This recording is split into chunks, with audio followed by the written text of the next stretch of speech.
How's it going, everybody? My name is Kooncelot, and we're going to talk about the Overwatch Open Beta today. So, I just want to give you guys like my first impressions about the game because I plan on playing it a lot on my channel and on Twitch. Really liked this game.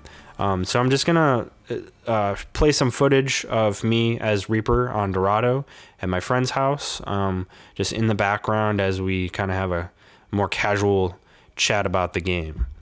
So just to start things off, this is Blizzard's first new IP in 17 years, so I'm really excited about that. Being like a new universe with new characters, it's not drawing from World of Warcraft or any of their other games. It's a completely fresh start to its characters and universe. So I'm super excited. And what is Overwatch? I mean, it's a team-based first-person shooter, and heavy emphasis on team-based because everything you do revolves around objectives, and so you really have to work with your team to correctly get these objectives. And some of the stuff you do, like in this match, we're doing escort the payload. My team has to get that truck essentially to the other side of the map, and the other team is going to try to stop us from doing that. There are other like capture the point style gameplay stuff too, and I've also been told that there's going to be like a competitive gameplay mode as well as like weekly changing playlists. So I'd love to see the different kinds of things they'll be doing in the game just to give it some variety, switch things up. But yeah, really excited to get in playing this. I'm filming this like Tuesday, so it'll be out in a week, and I can't contain the hype. I don't know why. I'm not like a Blizzard fanboy or anything, but man, as soon as I picked up the controller and really got into this game, it felt so smooth and like fluid that I just couldn't help but love it. And like the character designs too, I absolutely fallen in love with the characters. They are so original, so unique. Every character really feels different when you play them. All characters have like these different abilities and these different like ultimate moves that they can do, but they all truly feel different from one another. Now you can draw like similarities obviously, but I just love that you can pick a different hero and then the game feels completely different to you. And that's another thing too, is they really encourage you to, switch it up. Like you can switch heroes mid-game, which is a very interesting design choice, I feel like, because to be able to switch heroes mid-game could change the pace of the whole like encounter. Like, you could be having a bunch of tanks and not enough support class, and it changes the whole game around. I guess on that note, I should also say that the game has 21 playable heroes at launch. And in those 21 heroes, there's offensive, defensive, tanks, and support heroes. So the 4 different types, and what they all do, I mean, you can kind of get it from their names. If you're not familiar with this kind of stuff, offensive heroes are like, I'm playing Reaper right now. He does a lot of damage. Defensive heroes, guys who can like set up like turrets like Torbjorn, or Widowmaker, who's like in the back picking people off. You also have your tanks, so like Reinhardt with his big shield and hammer, like he's built to take a lot of damage. And then support classes, which are basically going to be healers. They're your healers. You're trying to keep your team alive. You're trying to do anything you can to like benefit them. Sometimes like one of the characters has a what is it? I think it's Mercy, who has an attack boost, so like your damage output is higher as well. So you're really just like there to help out your team and get that synergy going. But I'm super excited. They've already hinted at some like new characters. Man, I just keep saying I'm super excited. I can't contain my excitement apparently. But yeah, there's gonna be more heroes. I know it. This game is just, it's like that. It's Blizzard. I know they're going to add more heroes.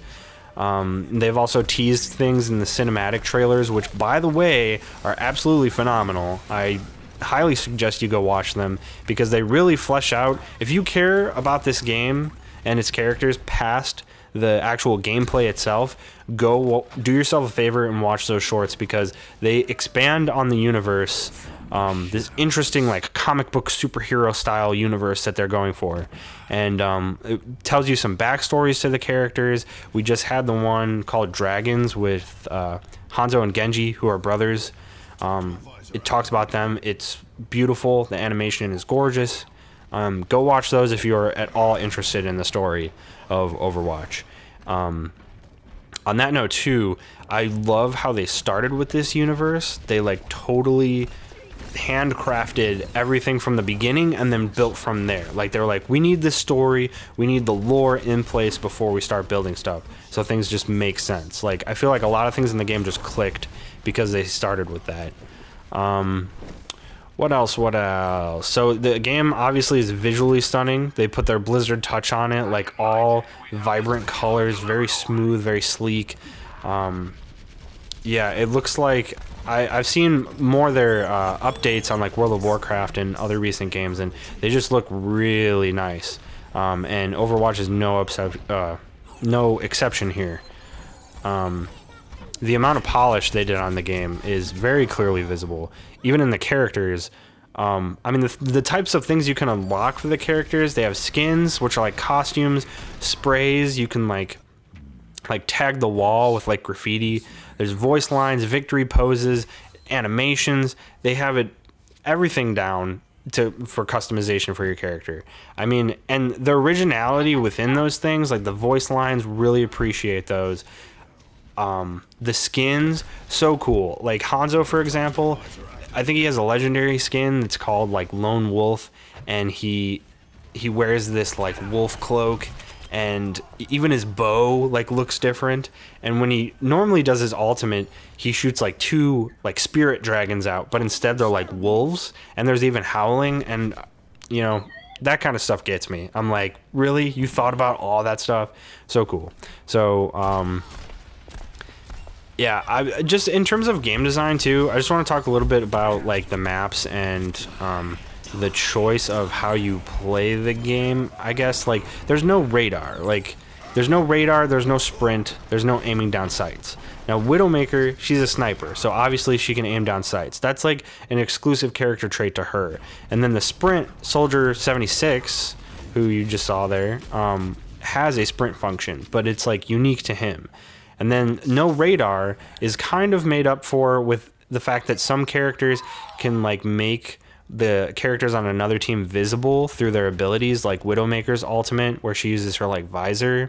But yeah, it's interesting choice coming from Destiny. I play a lot of Destiny, and being like glued to my radar going to Overwatch, it was like really fresh because I felt like I had more freedom to pay attention to like what I was doing instead of like always looking at my radar.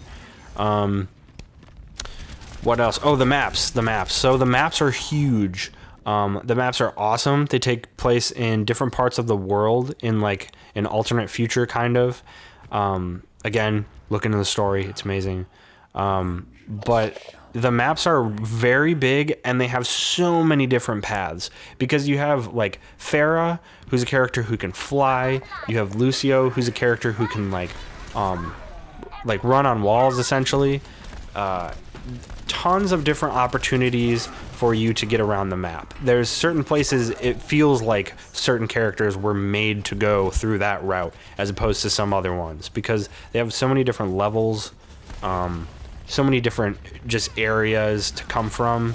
It's very diverse in the type of gameplay, and I feel like knowing the map better is going to make you a better player, because you really want to know all the different routes you can go to. Like right now, I'd never been in that room before, getting wrecked, but like I don't know, I was so fresh to go into a game and be like, wow, I didn't even know that up here you could like go in this room and snipe people from up here. Like just I love being able to find out stuff like that, like feeling like the game is new even though I've played it a bunch.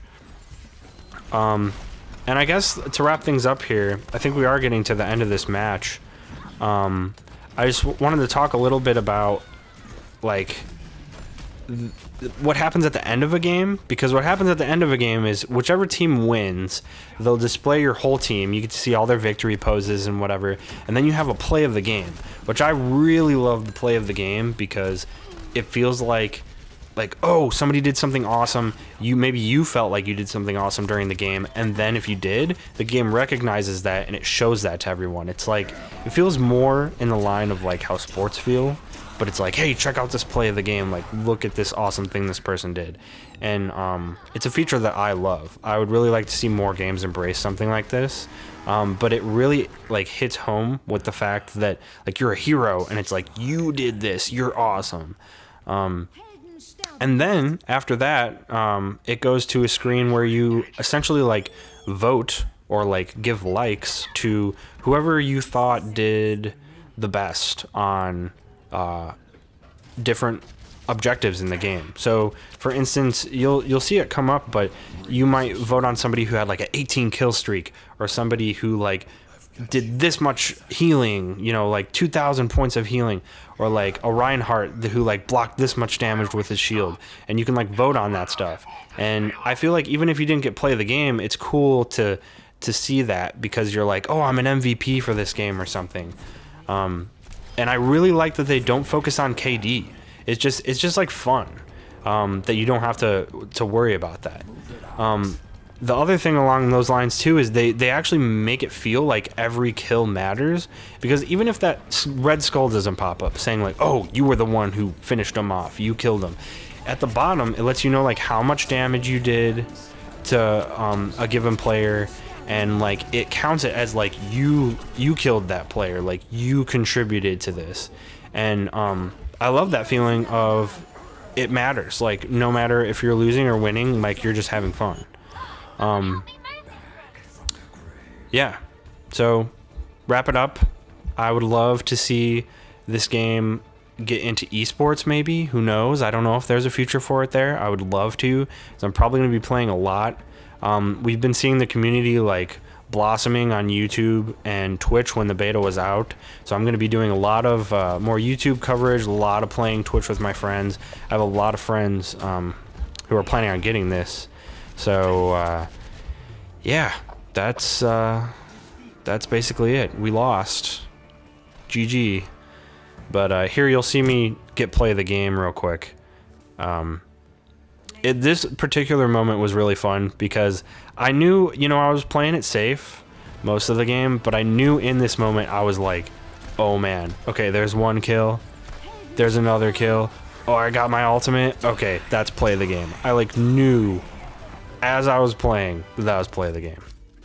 So hope you guys enjoyed the video. I will post a video later that is all my collections of plays of the game, and some of them are terrible, obviously, but some of them are really cool. So I'll post it later before the launch of the game, and then I hope you will come back to my channel or maybe check me out on Twitch, as I will be doing a lot of coverage for this game. I plan on getting pretty heavily invested. So with that, I will talk to you guys later.